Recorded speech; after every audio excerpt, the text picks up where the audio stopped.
동산귀 시간. 이 시간 말씀에는 물된 동산교회 담임 조병선 목사님입니다.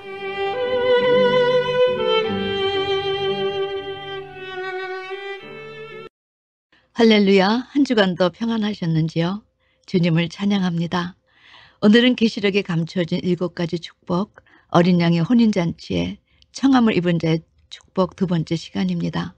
지난주에 저는 이 주제에서 첫째, 이 혼인잔치는 과연 무엇을 뜻하는가? 둘째, 청함을 입은 자들은 복이 있다고 하였는데 이 청함을 입은 자들은 과연 어떤 사람을 지칭하는가? 세 번째, 신부로 택함받아 누릴 천국의 축복은 무엇인가? 여기에 대한 성경의 대답을 분명히 알아야 막연했던 신앙의 방향을 더 확실하게 할 수 있다 제시했습니다. 그리고 이스라엘의 풍습에 비추어 본 혼인예식 10가지 중 첫째, 결혼 대상 선정, 둘째, 중매자, 셋째, 빙패까지 말씀을 드렸습니다.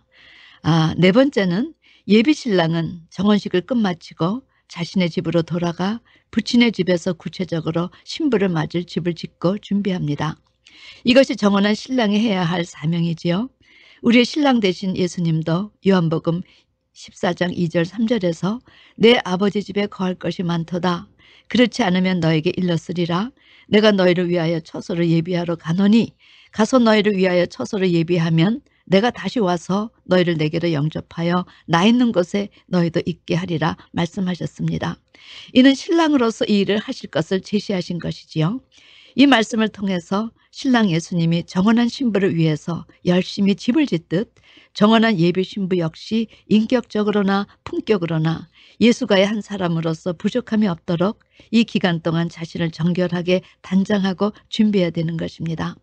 다섯 번째, 이스라엘 풍습의 주위 사람들이 신랑에게 언제 신부를 친정에서 데리고 올 것인가 이렇게 물으면 신랑은 언제나 한결같이 이렇게 대답한다고 합니다. No one knows except my father. 그런데 우리 주님도 이와 똑같이 그날과 그때는 아무도 모르나니 하늘의 천사들도 아들도 모르고 오직 아버지만 아신다고 대답을 하셨습니다. 신랑이 집을 다 지으면 신랑 아버지가 이제 신부를 데리고 오라 허락이 떨어집니다.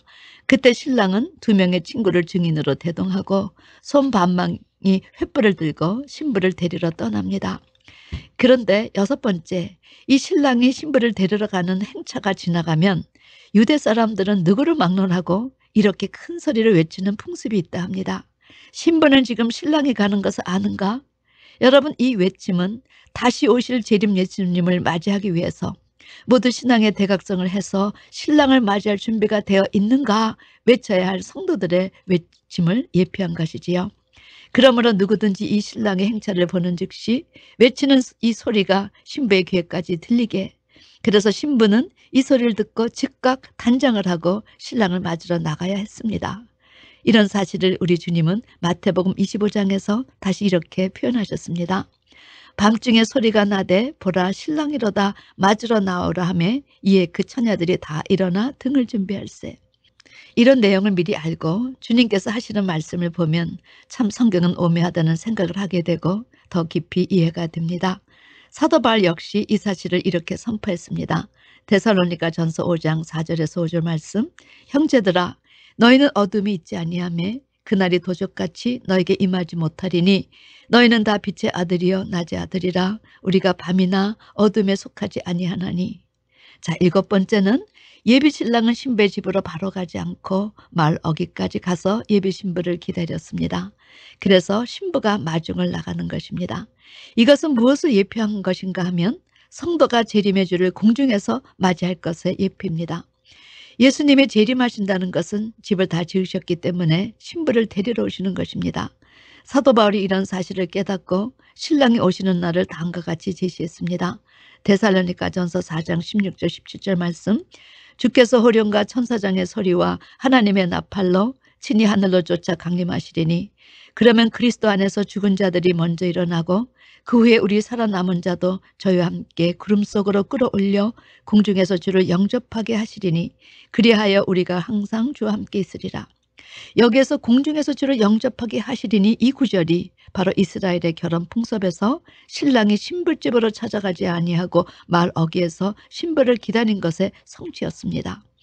재림 예수의 신부가 많은데 어떻게 일일이 찾아갈 수 있겠습니까? 그런 연유로 이스라엘 풍습에서 예배 신랑은 신부의 집으로 바로 가지 아니하고 마을 어귀에서 예배 신부를 기다린 것입니다. 8번째, 이때 신부는 흰 세마포 예복을 입고 들러리와 함께 신랑을 마중 나갑니다. 이것의 의미는 신부는 정혼한 그 순간부터 예수가의 한 사람으로서 자기를 둘러보며 흠과 티와 점을 씻어내어 거룩하게 준비되어야 합니다. 그래서 그날 신랑을 맞으러 나갈 때 신부는 그 삶의 아름다운 행위로 한 올 한 올 짜여진 오른 행실의 흰 세마포옷을 입고 나가는 것입니다. 성경은 이 흰 세마포옷은 하나님께서 입게 허락하신 것으로 성도들의 옳은 행실이라고 자체 해석을 해주시지요. 그러니 신랑과 정혼한 후로 마음 중심의 진실함으로 자기를 씻어 믿음으로만 의인이 된 것이 아니라 그 믿음의 결과 행위까지 아름다운 열매가 맺어져야 한다는 사실입니다. 9번째, 이 결혼 행렬은 신부집으로 돌아가는 것이 아니라 바로 아버지의 집으로 돌아가 첫날 밤을 치릅니다. 그리고 7일 동안 결혼잔치가 벌어지지요. 새 신부는 이 첫날 밤에 자신의 순결을 입증할 수 있어야 합니다. 그래서 첫날 밤을 맞이하는 신부는 신혼방에 들어갈 때 흰색의 자리옷을 가지고 들어갑니다. 그리고 다음날 아침 신랑은 신부의 순결 여부를 확인해서 친구에게 알려주지요.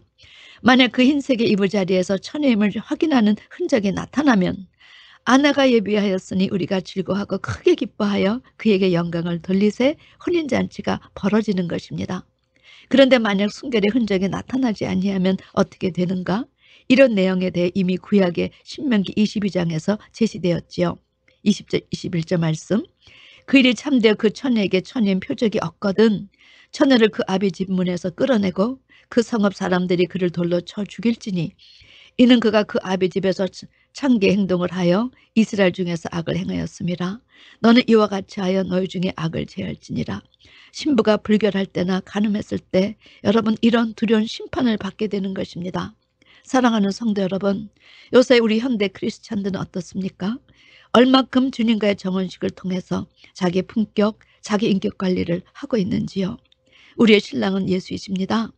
예수님의 품격, 그의 인격에 맞출 수 있도록 우리를 관리해서 흠과 티와 점 없이 순결하게 예비하라 하시는데 여러분 얼마큼 자신을 정결하게 지켜오시고 행함으로 한 올 한 올의 흰옷을 준비하셨는지요? 성경은 물질, 명예, 지식, 쾌락, 자식사랑, 스포츠, 컴퓨터, 드라마 이런 것 등 예수 그리스도보다 더 사랑해서 시간을 빼앗기는 것이 있다면 그것이 영적 간음이요 창기라 말씀하십니다. 그런데 아직도 그런 자들이 주의 재림의 날 하나님의 원수가 될 것에 대해서 그리 두렵게 생각하지 않은 것 같습니다. 우리 주님은 종말장에서 배도 현상이 일어날 것을 얘기해 주셨습니다. 거짓 그리스도들과 거짓 선지자들이 일어나 큰 표적과 기사를 보유할 수 있다면 택하신 자들도 미혹하게 하리라. 이것은 정언한 자들이 할 짓이 아닙니다. 이런 자들은 결코 정언한 자들이 할 수 없지요. 사도 바울 역시 종말에 주님의 신부인 교회에 배도 현상이 일어난다고 하였습니다. 데살로니가 후서 2장 3절. 누가 아무렇게 하여도 너희가 미혹하지 말라.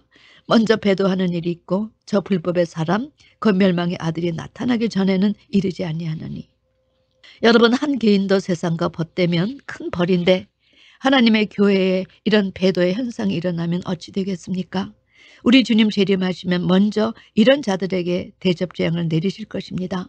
이 음녀교회는 배도함으로써 하나님의 심판을 받아 무서운 큰 돌로 멸망될 것이 계시록 18장에 작정되어 있습니다. 자, 10번째는 결혼식 축하 잔치가 1, 2주 계속이 되며 이 예식이 끝난 후 행복한 결혼 생활로 이어집니다. 이 혼인 축하 잔치 이후에 행복한 결혼 생활은 천년 왕국을 예표한 것입니다. 천년 왕국을 그리스도의 왕국이라고도 하고 성도의 왕국이라고도 합니다. 하나님은 천년 동안 마귀가 없는 세상에서 예수님과 14만 4천 하나님 나라 장자들과 이들에 의해 구원받은 흰옷 입은 많은 무리들이 평안하고 기쁜 삶을 살도록 허락하십니다. 왜냐하면 하나님의 생기를 받은 자들이 세상을 다스리고 번성하고 충만하고 정복하라 하였는데 세상 사는 동안에 그리하지 못하였기 때문에 하나님의 말씀의 성취를 위해서 이 천년 왕국 한때를 주신 것입니다. 이 천년이 차면 그리스도께서 아버지께 나라를 바칩니다. 이때가 영원 천국입니다. 그래서 천년왕국이 끝나면 백보자 심판이 있으며 하나님께서 통치하시는 영원한 천국으로 인도됩니다. 사도 요한은 이때를 가리켜서 이렇게 증거합니다. 계시록 22장 5절에 다시 밤이 없겠고 등불과 햇빛이 쓸데없으니 이는 주 하나님이 저에게 빛이심이라 저희가 세세토록 왕노릇하리로다. 사도 바울은 고린도전서 15장 24절에서 그 후에는 나중이니 저가 모든 정사와 모든 권세와 능력을 멸하시고 나라를 아버지 하나님께 바칠 때라. 사랑하는 성도 여러분, 그동안 우리는 결혼해서 자녀들을 낳았고 또한 자녀들을 결혼시키고 그리고 정말 삶을 사는 동안 많은 결혼식에 참여했습니다. 그런데 성경은 이것은 다 모형이라고 하십니다. 이것은 마지막 이 어린 양의 혼인잔치에 참여하기 위한 그림자라 하십니다. 그런 의미에서 우리는 성경 전체가 제시하는 이 결혼에 대한 하나님의 뜻을 바로 알아야 합니다. 하나님은 이스라엘 결혼 제도에 하나님의 나라의 비밀을 숨겨 놓으셨습니다. 그리고 신앙의 진정한 승리자는 이 육적 결혼에 숨은 하나님 나라의 비밀을 깨닫고 이 마지막 하나님 나라 혼인잔치에 들어가는 택함 입은 사람이 되라 하십니다. 그러므로 혹 결혼의 삶에 실패하였다고 슬퍼할 이유가 없습니다. 또 결혼 생활을 잘하고 있다고 기뻐할 이유도 없습니다. 누가 마지막 이 혼인잔치에 들어가는가, 그 사람이 진정한 승리자가 될 것이기 때문이지요. 그런데 주님께서 마태복음 22장 1절 14절에 제시하여 주신 비유는 어떠하였습니까? 천국은 마치 자기 아들을 위하여 혼인잔치를 베푼 어떤 임금과 같다 하셨는데 임금이 그 종들을 보내어 그 청한 사람들을 혼인잔치에 오라 하여도 그들은 거절했습니다. 그래서 청했던 사람들에게 다시 다른 종들을 보내 모든 것을 갖춰 준비했으니 오라 했는데 저희가 돌아보지 않았습니다. 그리고 이 임금의 혼인잔치의 초청을 무시하였지요. 그것뿐만이 아닙니다. 혼인잔치에 초대하러 보낸 종들을 잡아 능력하고 죽였습니다. 임금이 노아의 군대를 보내어 그 살인한 자를 진멸하고 그 동네를 불살랐지요.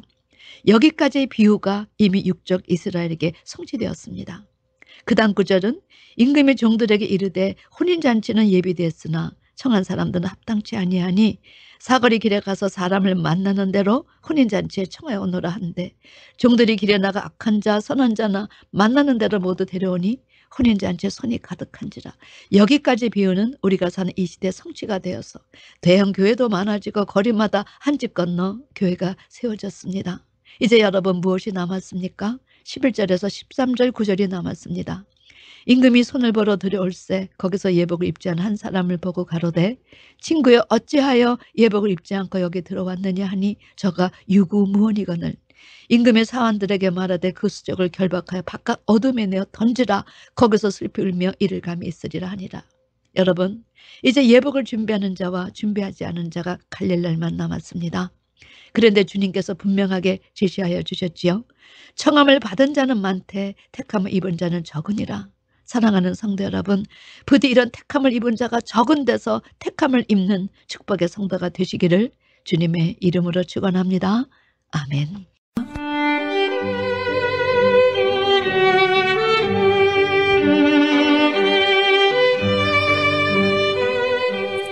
지금까지 말씀에 물된 동산교회 담임 조병선 목사님이었습니다.